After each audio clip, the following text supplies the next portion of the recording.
feelings for different people. For some, it instills fear or indifference. For others, it's a lifeline, or dare I say, fun. However we feel about the word exercise, at some point in our lives, it's been recommended to us for our overall good health and well-being. And this is especially true in chronic lung disease. In this video, Exercise Essentials, we'll dive into why exercise is so important for our overall health, how much exercise is needed for adults and older adults, and how we can integrate more of it into our daily lives. Hi, I'm Tina. And I'm Jenna, and we're respiratory therapists and part of your online breathing community. Let's get started.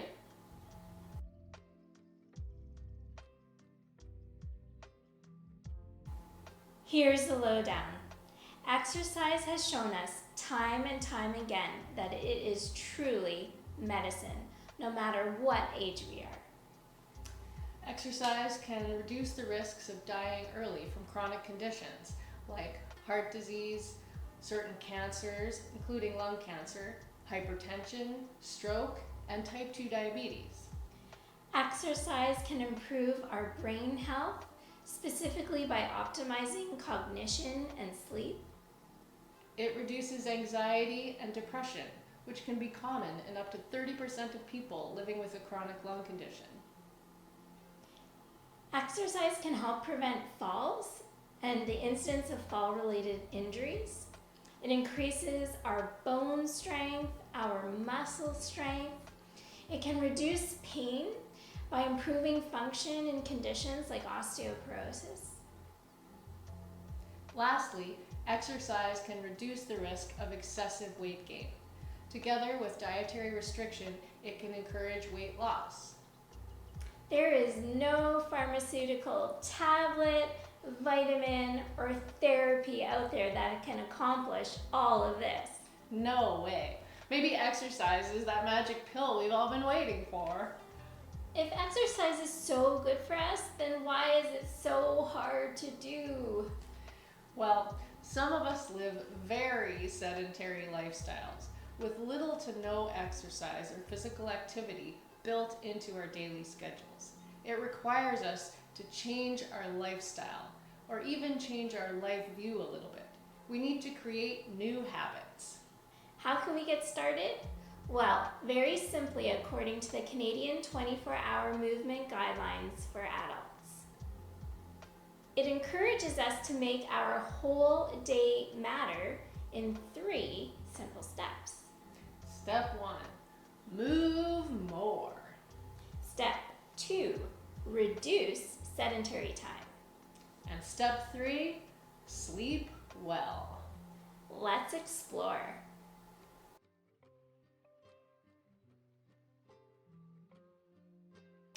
Let's explore different ways that we can move more. All right, so the guidelines suggest these 150 minutes per week of moderate to vigorous activity. Now, this can be broken down into smaller chunks or split up throughout your day or week in different amounts of time. And they can even be broken down into chunks of 10 minutes, a couple times a day. The activities don't need to be complex. It can be as simple as walking.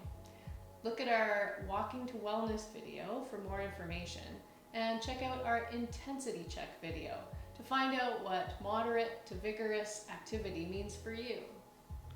Walking is an example of an aerobic type physical activity. And there are lots of other options out there, for example, running, swimming. Tina, what do you like to do? Ooh, I like to do yoga. Nice. I enjoy biking. So pick an activity that's right for you, something you enjoy. As part of the 150 minutes of exercise per week, the guidelines recommend doing twice a week strengthening exercises.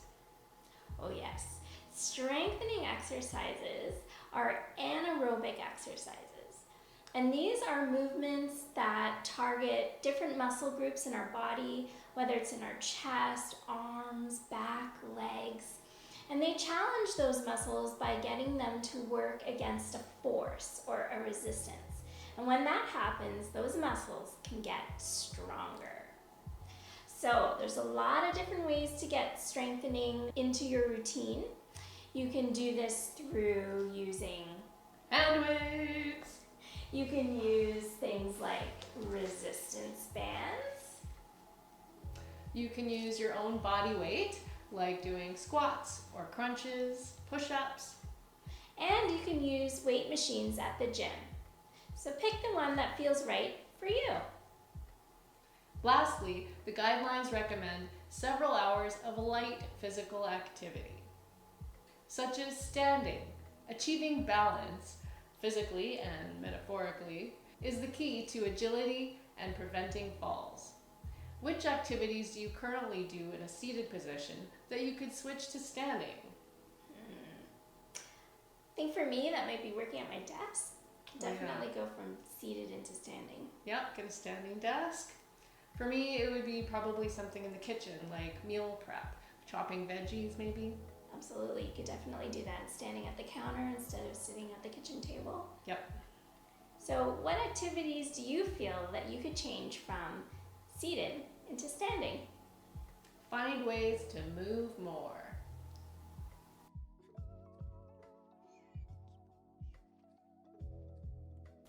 Let's explore how we can reduce sedentary time. Remember, some movement is always going to be better than no movement. Try to limit your sedentary time to 8 hours a day or less. Break up periods where you're sitting for a long time. For example, if you're watching TV, try and add some movement, even if it's just standing up during commercial breaks. If you have other long periods of sedentary time, create movement breaks, where you get up to get a glass of water or do some stretches. You can use technology, like timers on your smartphone, to remind you at regular intervals to take movement breaks. Limit recreational screen time to less than 3 hours a day. To help do this, which I know can be hard, try not to have screen time in the kitchen or the bedroom. This will help to limit your sedentary time, but it can also help to improve your sleep. Speaking of which, let's explore sleep as our next topic.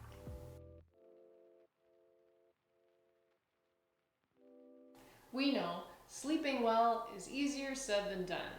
There are a lot of factors that can influence your sleep duration and quality, and it's not always easy to figure out what the culprit is. The recommendation, however, is to try and get between 7 to 9 hours of good quality sleep on a regular basis. For those of you out there with experience raising kids, you know the drill. Create a bedtime routine. That means setting consistent sleep and wake times. Avoid screen time 30 to 60 minutes before bedtime. Make sure your bedroom is a relaxed space. Declutter and keep anything out of there that causes you stress, like work and your not so smart smartphone. Avoid drinking caffeine in the afternoon or early evening. Falling asleep shouldn't be a stressful experience. If you're not sleepy, leave the bedroom and go and do a relaxing, non-screen time, monotonous activity, like reading. Then, when you feel tired, go back and try to sleep again. You can also use pursed lip breathing and other breathing techniques to help you relax and unwind before falling asleep.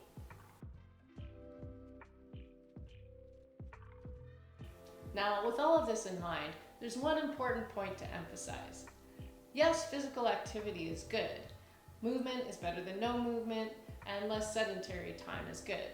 But technically, it's not exercise. What? All of this good work I'm doing is not exercise? Not technically. For something to be considered exercise, it has to be planned, structured, and repetitive. So the goal over time is to trade in our light physical activity and turn it into moderate to vigorous exercise, which has a specific intensity, type, and time. So just remember the acronym FIT. F-I-T-T. F stands for frequency, I for intensity, and T for time and type. So, for example, take an activity and add a frequency to it. Like 3 times a week. And then add an intensity. You can measure your activity at a Borg score between 3 to 5. A type.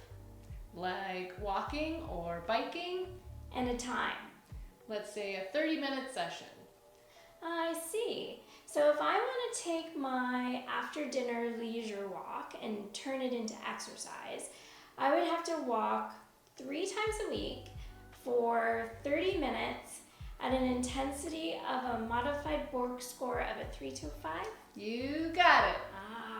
Awesome. You can turn your light physical activity into properly structured exercise.